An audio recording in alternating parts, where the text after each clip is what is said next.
One of the most dangerous seasons in a construction business is not when things are slow. It's when everything looks like it's working. The phone is ringing, the schedule is full, you're answering questions all day. There's trucks in the field, crews moving, materials showing up, clients calling, invoices going out, proposals being written, and somehow every minute of your day is still spoken for. From the outside, it looks like momentum. From the inside, it feels like pressure. And because the business is active, because people are calling you, because money is moving, because your calendar is full, it's very easy to tell yourself that all of this activity just means that you're succeeding. That if you're this busy, the business must be growing. That if your team is stretched, you must be in high demand. That if you can barely keep up, you must be winning. But that is one of the biggest lies construction owners tell themselves, because busy and successful are not the same thing. In fact, sometimes they're exact opposites. Sometimes being busy is just what dysfunction feels like when it hasn't been diagnosed yet. Sometimes being busy means your pricing is off, so you need too much work to make enough money. Sometimes being busy means your systems are weak, so everything takes way too much owner involvement. Sometimes being busy just means that you've created a company that consumes all of your time, but doesn't actually produce much freedom, cash, or long-term value. And in construction, that trap is especially easy to fall into because activity is visible. People can see your job sites. They can see your trucks. They can see your office growing. They can even see revenue. But what they can't see is whether or not the work that you're doing is organized. They can't see when you're exhausted. They can't see whether the margins are real. They can't see whether every new job is actually making the company stronger or just adding more strain. Today, that's what I want to talk about, because I think that a lot of builders are not failing in the obvious sense. They're not out of business. They're certainly not sitting around with no leads, and they're not lazy. They're just trapped in businesses that are always in motion and never really under control. And if you don't identify that early, you can spend years building something that looks impressive from the outside, but quietly steals the freedom that you thought you were working towards. So this episode is about learning how to separate activity from progress, how to tell the difference between a company that is busy and a company that is actually becoming durable, because one of those leads to burnout, the other leads to a real business. Episode 4, busy is not the same as successful.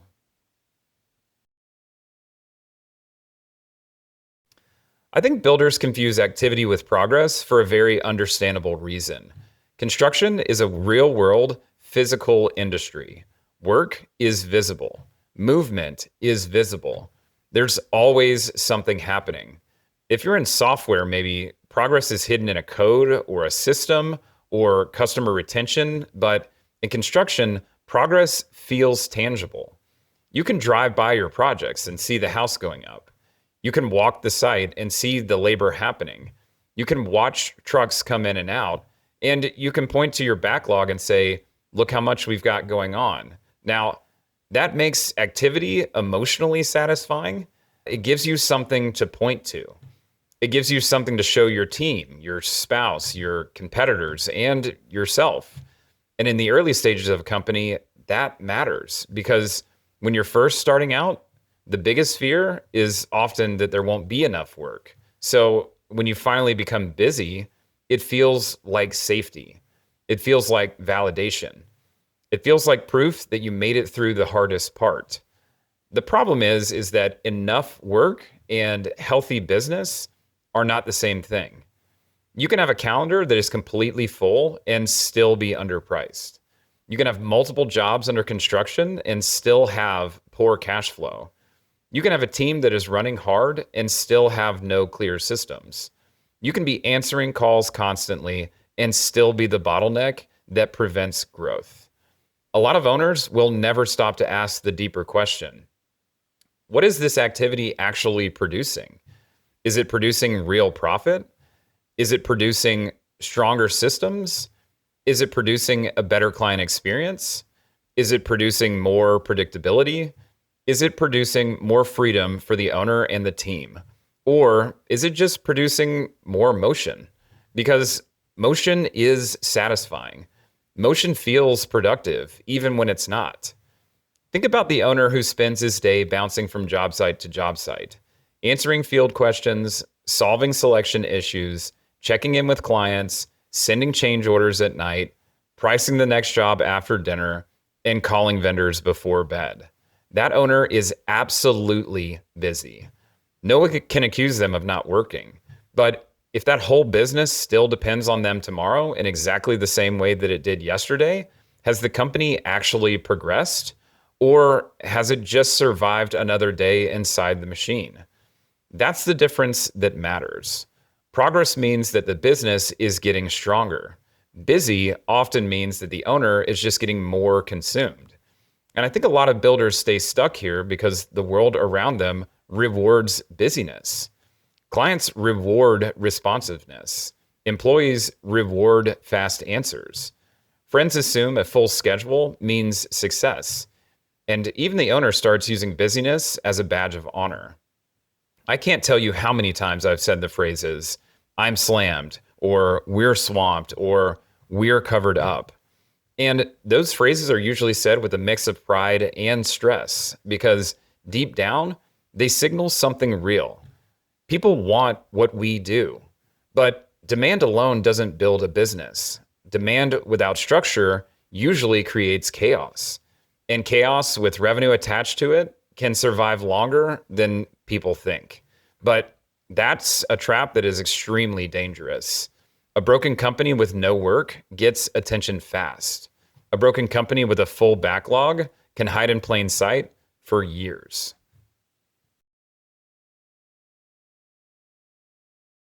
Let's make this more practical. What does busy, not successful actually look like inside of a construction company? Usually it looks like constant urgency. Everything feels important. Everything feels like it needs an answer right now. The owner's phone never stops ringing. The office is always reacting. The field is always waiting on something.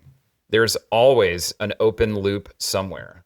A client needs an answer on a selection. A supervisor needs approval for a site condition. A vendor needs a deposit released immediately. An estimator needs a scope clarified. An invoice needs to go out. A change order hasn't been signed. A draw hasn't landed. A new lead wants a meeting. A current lead wants an update. Nothing seems individually catastrophic, but the accumulation is exhausting. And what happens is the owner starts to believe that this exhaustion is proof of their importance. That because so many things depend on them, that they must be operating at a high level. But often the opposite is true. Often that level of dependency is proof that the company is underbuilt. If every decision routes through one person, that is not sophistication, that's fragility. If every project requires heroic intervention, that's not excellence, that's a poor structure. If every week feels like a scramble, that doesn't mean you're in a high growth season. It may just mean that the company has no clean operating rhythm. I've seen this in construction over and over again. A company hits a certain size and starts adding jobs faster than it adds clarity. The owner is still selling, still managing clients, still solving production problems, still making major financial decisions, still overseeing quality, still carrying the emotional load for every employee issue. And because the company is technically growing, nobody stops it. Nobody says, wait a minute, that is not scaling well. They just keep going. More jobs, more overhead, more calls, more fires. And eventually, the business becomes this strange thing where it looks established from the outside, but it still functions like a small company held together with personality, effort, and memory. And that's a huge distinction. A small company is not the problem. Plenty of small companies are healthy. The problem is that a company that has grown in workload but not matured in structure, that's where business becomes dangerous. because now you've got the stress of a large company with the systems of a very small one. You've got the payroll to make, the clients to serve, the teams to lead, and you're still operating off of tribal knowledge, loose processes, and owner intervention. That kind of business can keep going for a surprisingly long time, but it's expensive. It's expensive emotionally and it's expensive operationally. It's even expensive financially because lack of clarity creates rework, weak delegation, poor estimating feedback, slower billing, poor job pacing, unnecessary mistakes, and inconsistent client communications. In other words, busy is rarely neutral. When a company is overly busy, it is often paying for the busyness in ways the owner doesn't immediately see. With margin, with time, with energy, with missed opportunities, and with leadership strain. So when you say we are so busy, the next question should be, what kind of busy are we? Are we the busy because demand is strong and systems are working? Or are we the busy because every normal business function still requires too much friction? Those are very different realities.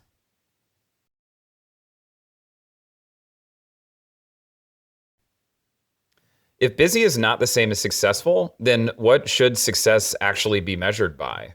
This is where builders need to build a different scoreboard. Because if your scoreboard is just revenue, backlog, and how full the calendar feels, you will misread the business. The better scoreboard is health, not just volume, health. That means asking a different set of questions. First, are we making money consistently? Not occasionally, not theoretically, consistently. Because a company that is busy and underpriced is not successful. It's just working hard to stay in the same place. Second, is cash getting stronger? That question matters because a lot of companies can show revenue growth while still feeling constant pressure in the bank account. If every growth season requires more borrowing, more timing strain, and more stress, then the company may be active without becoming stable. Third, are our systems reducing friction over time? That means asking whether the same problems keep showing up or whether the organization is actually learning. Are handoffs getting better? Are selections better organized? Are estimates improving? Are project launches smoother? And is communication more consistent? Because a healthy business doesn't eliminate problems. It gets better at handling them. Fourth, is the owner becoming less central to routine operations? And this one is huge because many builders think that success means having more jobs. I would argue that one of the clearest signs of real success is that the company can handle more complexity without requiring proportionally more owner intervention. That is maturity. If you double the revenue and the owner stress doubles too, that business didn't really scale. It just expanded the burden. Fifth, are we getting better at choosing work? This is one of the hidden signs of success because unsuccessful businesses often take whatever comes in. Healthier businesses become significantly more selective. They know their ideal job types. They know their margins. They know where their process works best. They know which clients fit. And because of that, they can say no with confidence. That doesn't mean that they're lazy or arrogant. It just means that they understand more that the work is not always better work. 6, are people gaining clarity or gaining confusion? A company that is only busy tends to create confusion as it grows. Roles blur. Communication gets inconsistent. People step on each other. And the owner fills in the gaps. A company that is becoming successful usually does the opposite. Roles get clearer. Meetings get more purposeful. Scoreboards get more visible. Expectations get more defined. And that creates trust inside of the organization because people know how to win. And finally, is the company creating a better life or a more consuming one? That is not a soft question. That is a real business question. A lot of owners start a company to gain freedom and create something meaningful to provide for their family. Then somewhere along the way, they create this machine that eats every evening, every weekend, every mental margin, and every ounce of peace that they have. If the business is growing, but your life is shrinking, something is off. That doesn't mean entrepreneurship should be easy. It does mean that the end goal can't just be more activity. The end goal has to be a better business. So if you want a simple framework, try this. Don't ask only, how much do we have going on? Ask, how profitable is the work that we're doing? How stable is our cash? How repeatable are our operations? How dependent is the company on me? How selective are we becoming? How clear is the team on their roles? How sustainable does this feel?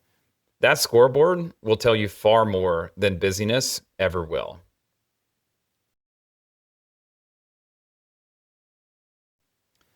Let me give you a simple example. Imagine two builders. Builder A is running 8 jobs. Builder B is running 4. From the outside, Builder A looks way more successful. More yard signs, more invoices, more job sites, more visible activity. If you ask around town, people might assume that Builder A is the bigger operator. But let's look closer. Builder A is underpriced on several jobs. Change orders are inconsistent. Client communications depend heavily on the owner. Cash is tight. 2 projects are drifting behind schedule. The office is overwhelmed. The owner is answering questions late at night and feels like they can never unplug. Margins are unpredictable.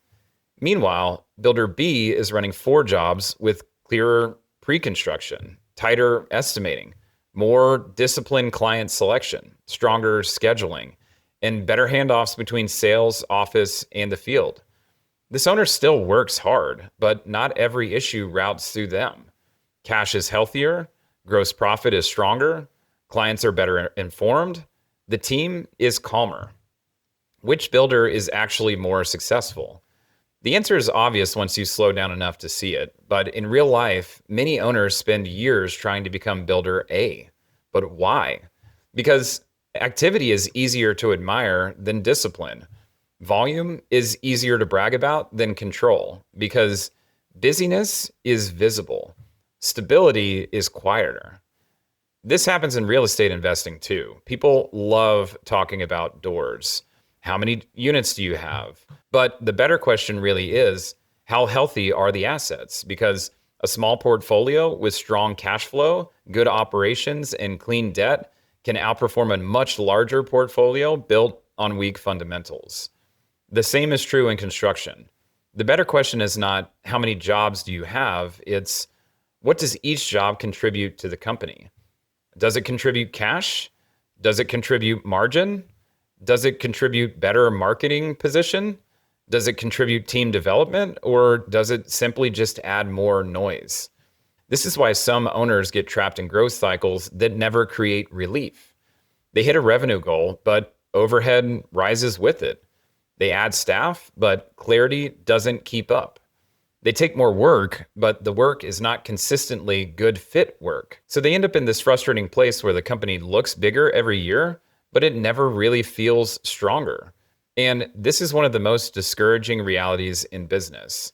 To work harder, to carry more, to build more, and still feel like stability never arrives. When that happens, the answer is usually not more. It's usually better. Better structure, better pricing, better client selection, better financial visibility, better operating rhythm, better delegation, and better controls. Success is rarely about stuffing more into the machine. More often, it's about making the machine healthier.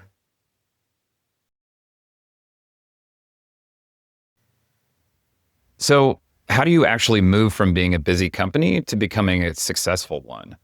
The first step is honesty. You have to stop using busyness as automatic proof that things are going well. A full calendar is not enough. A stressed team is not enough. A high revenue number is not enough. You have to look deeper. The second step is identifying where the friction really lives. Where does work slow down? Where do decisions pile up? Where do clients get confused? Where do field teams wait on answers? Where do financial surprises keep happening? Where does the owner keep getting pulled back into the same loops? That friction map will tell you a lot about where the company feels so heavy. Third, building a stronger scoreboard. Track a few things weekly that actually measure business health, like growth profit by job, cash position and upcoming obligations, sales pipeline quality, schedule performance, client communication rhythm, open change orders, owner-dependent decisions. You don't need 50 metrics, you just need the right ones. Fourth, reduce unnecessary complexity. A lot of owners are busy partially because they have too many job types, too many weak fit clients, too many custom exceptions, and too many unclear promises. Complexity has a cost, and sometimes the fastest path to a healthy company is not adding more capacity, it's narrowing the work to what you do best. Fifth, clarify your roles. If the owner is the fallback for everything, there is no real structure.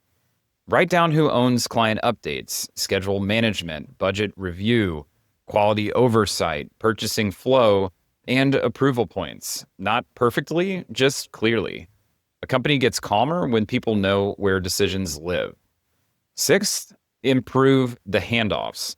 A huge amount of construction stress comes not from the work itself, but from bad transitions. Sales to estimating, estimating to contract, contract to pre-construction, pre-construction to field, field to billing, billing to closeout. If those handoffs are weak, the whole company feels busier than it needs to. And seventh, start defining success differently. Success is not just staying covered up. Success is creating a company that can deliver quality work with less chaos. Success is producing stronger financial results from better decisions, not just from more effort. Success is being able to think ahead instead of constantly reacting. Success is building something that doesn't require you to be the glue holding every part together. That transition doesn't happen overnight, but it starts with a mindset shift from how do we keep up to how do we get stronger? And that's a very different conversation that leads to very different decisions. If this episode feels close to home, that's probably because a lot of construction businesses live here for a very long time. Not failing, not flourishing, just constantly in motion. And I think that's why this matters so much, because if you're not being careful, you can normalize a business that drains you. You can convince yourself that overwhelm is just what growth feels like. You can spend years chasing more activity when what you really needed was more clarity. So the challenge from this episode is simple. Build a better scorecard. This week, don't just ask whether the team is busy. Ask whether the business is getting stronger. Ask whether the work is profitable. Ask whether the cash is improving. Ask if your team has more clarity than they did a month ago. And ask if the company is becoming more durable or just more dependent on your effort. Because the goal is not to build a business that looks impressive from the outside. It's to build one that actually works. One that creates stability, one that creates options, one that supports your team, your clients, and your family without requiring permanent chaos as the price. That's the difference between being busy and being successful, and that difference changes everything. Thanks for listening to Brickonomics, and I'll see you in the next one.